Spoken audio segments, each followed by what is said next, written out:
Welcome back. This is video number 4, and we're going to talk about the truth of multitasking. Does it work or does it not? I actually used to think multitasking really helped me, and I spent years trying to test this out. I felt like I really could make it work. But the reality of it all was that when I started to actually test myself, I realized that switching from different project to different project to different project actually slowed me down, because whenever I had to change to a different project, it would actually take a few minutes.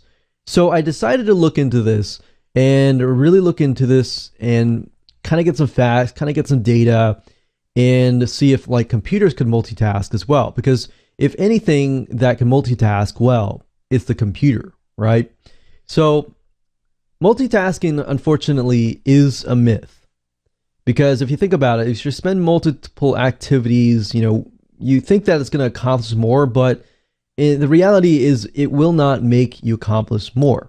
And in fact, what happens is you're actually more prone to more errors or half-baked jobs. I don't know about you, but I've, tested this out many a time and found that because I'm switching from project to project, it actually creates more errors and more confusion, and it ends up not being as efficient and productive. So going back to computers here, let's take a look at the computer.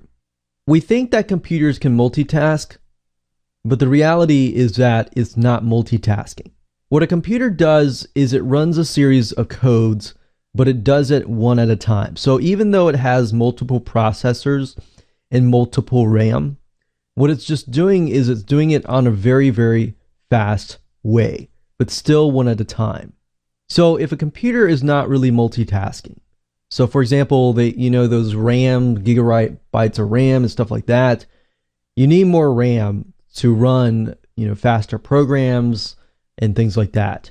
But if you notice with a computer, if you try to run several different programs with a certain amount of RAM, you can do it, but it still kind of slows things down. Now, with a super fast computer, you're able to switch between large, high-end processing type software applications. But at the same time, you're still having to switch through, different ones. Now, I'm not saying as far as using a computer, should you and should you not use different applications. That's fine if you are focusing on one task. But the key here is to focus on one task at a time. In fact, I've tested this over the years, especially with downloading. I found when I was downloading, let's say for example, a 1 gigabyte file on my very fast computer. Now, downloading one file, I was downloading it at about 4.5 megabytes per second, which is pretty fast. Now, what I decided to do was I decided to kind of multitask and try to download about 2 at a time. Now, 2 at a time, I noticed that each of those were downloading about 2.1. So it was kind of slowing down. It was actually losing about 0.1 megabytes.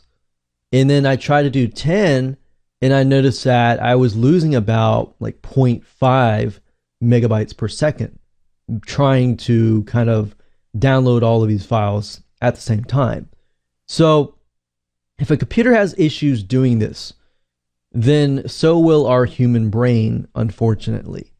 So what you need to do is you need to put your deadlines on a calendar so that you have it concrete, it's on paper, and so forth. And then what you want to do is you want to track it from there rather than, just a long checklist. Because by looking at a calendar, you're going to be able to say, okay, this is actually due at a certain date. If you look at a long checklist, then it just looks like, okay, this is a list of things I got to do. It's not really prioritized. There's no dates or anything like that. And I've noticed this too as well. Whenever I've, created checklists in the past, usually they would just sit there and I wouldn't get anything done. Now, there are tools out there that have lists, but you can actually specify a due date and you can specify reminders. So The beauty of technology is it allows you to kind of get reminders, be notified on your iPhone, on the devices that you always use every single day or every single hour, and so forth, so that you're constantly reminded.